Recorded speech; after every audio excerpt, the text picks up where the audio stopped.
以前開発した陽動地形追従特化型4駆、コミカルツイスター。その後色々と追加要素を設計したので紹介する。まずはパリダカランクルタイヤ用のホイール。このタイヤだけサイズが違ったので、専用ホイールを設計した。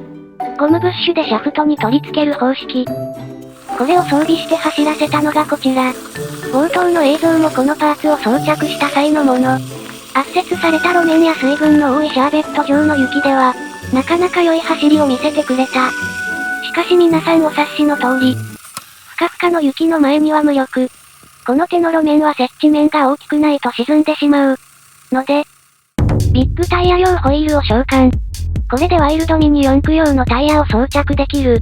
しかしここまでタイヤ径が大きいと、六角穴にかかる負担が大きくて、すぐに穴が変形してしまうので、ビスで固定できるようにした。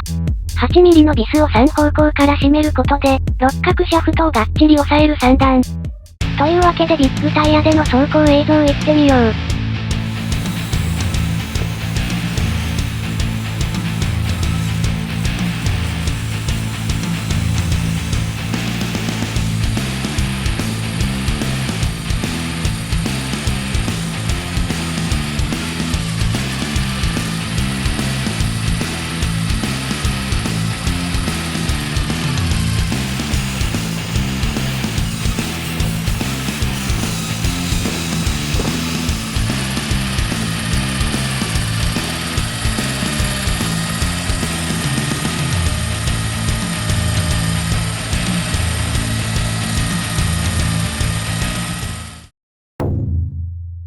思う存分雪の上を走らせることができて楽しかった。ワイルドミニ4駆のボディをつけたくね？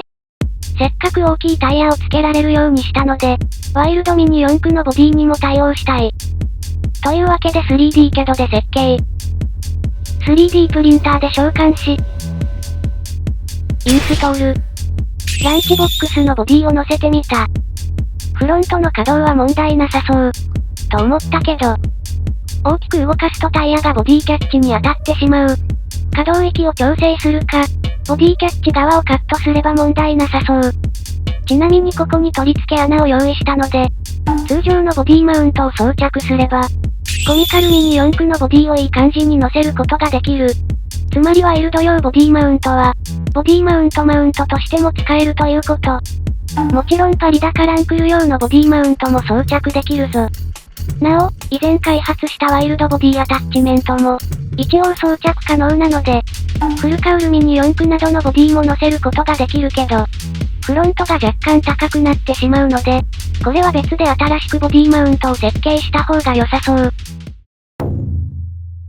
コミカルツイスターの動画でこんな説明をしたのだけど、実際どうなるのか不明なので実験してみる。プロペラシャフトはこんな感じで、ホームギアの前側のバネを、スライドダンパー用の一番弱いものに交換した。アルミスペーサーはバネのガタつき防止用。シャーシにセットするとこんな感じ。このゴムパイプの切れ端は、ベアリングが動いてしまわないように入れてみた。この組み合わせによって、駆動力を伝えるホームギアが、前側にのみ小さな力で動くので、ワンウェイクラッチ的な働きをする。組み立てて動かしてみると、ちゃんとワンウェイになっているぞ。して、ワンウェイにどんな利点があるかというと、例えば下り坂からの大きな段差があるとする。ワンウェイなしだと突っかかって前転してしまうことがあるけど、ワンウェイがあればこんな感じ。前後ともワンウェイにしたら下り坂が危なかったので、後輪の身元に戻した。では改めて。よし、着地で突っかからなくなったぞ。コミカルツイスターを開発した際、しれっと具材変更をアンロックしてしまったのだけど、もしギアやシャフトを変更しなかったらどうなるのか、ちょっと気になったので設計してみた。その結果、ほぼ全ての部品を再設計することになってしまった。3D プリンターで召喚中。丁寧に組み立てシーン行ってみよう。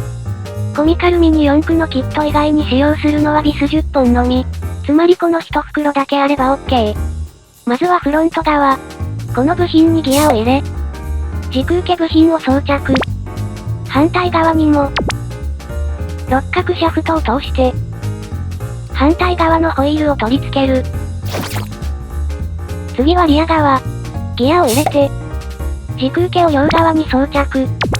六角シャフトを通し、反対側のホイールを取り付ける。次はプロペラシャフトに部品を刺していく。まずは長いスペーサー。スプリング。ウォームギア。またスプリング。大きいギア。中くらいのスペーサー。位置を調整して、ギアカバーに収める。プロペラシャフトが抜けないように向きを変え。神は言っている。ここで死ぬなと。プロペラシャフトが抜けないように向きを変えて、先ほど組み立てたフロントユニットで蓋をする。5ミリのトラスビスを2箇所にネジ止め。プロペラシャフトに部品を追加していく。短いスペーサー。長いスペーサー。スプリング。ウォームギア。スプリング。中くらいのスペーサー。位置を整えて、部品が落ちないように慎重にシャーシにセット。リアユニットで蓋をする。5ミリのトラスビスを4箇所にネジ止め。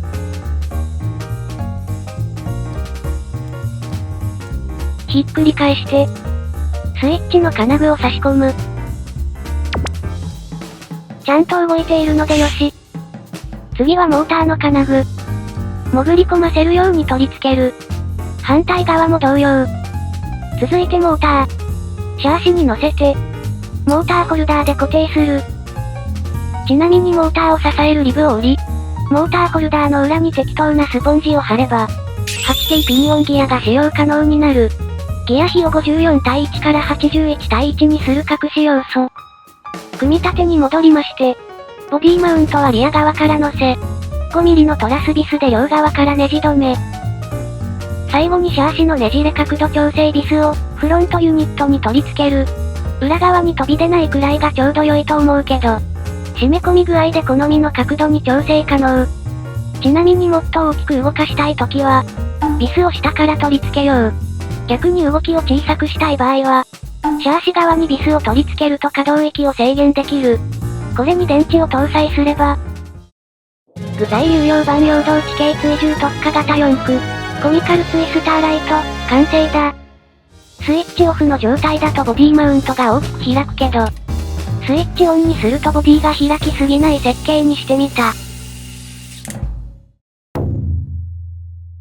オブシのボディをお借りして走行させてみる。ついでに先ほど作ったけど走らせていなかった、ワイルド用ボディマウントのマシンも行ってみよう。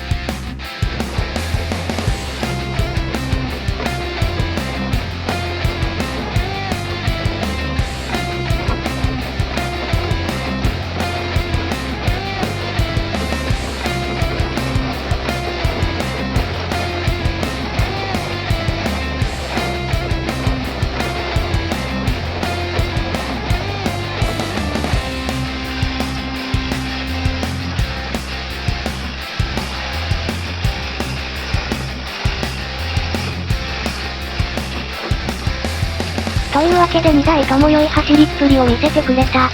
ここでちょっとびっくりなお知らせ、というか報告が。この度コミカルツイスター、なんと創業明治20年、名古屋市緑区鳴海の模型屋さん、福島屋さんに取り扱っていただきました。今回組み立てシーンが丁寧だったのは、そういうことですね。そして販売に関するもろもろは、フェンスカーやルール無用 JCJC でおなじみ、ゆとりん氏に全面協力していただきました。いつも通り私のブースにも出品予定ですが、福島屋さんは面白いイベントを積極的に開催していて、今後コミカルツイスターを使ったイベントもあるかもなので、ぜひ店舗に足を運んでみてください。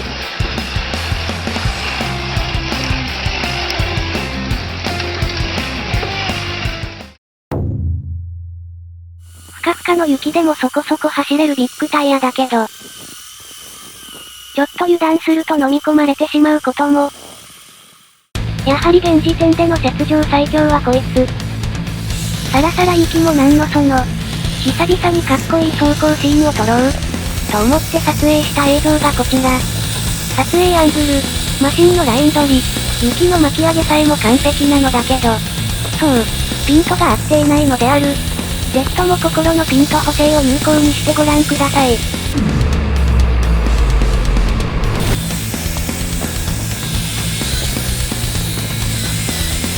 あ、そっちは。オフロード走行は撮影スキルと、何テイクも追走できる体力が重要なので、今後も精進せねば。最後は2台の仲良し姿をご覧ください。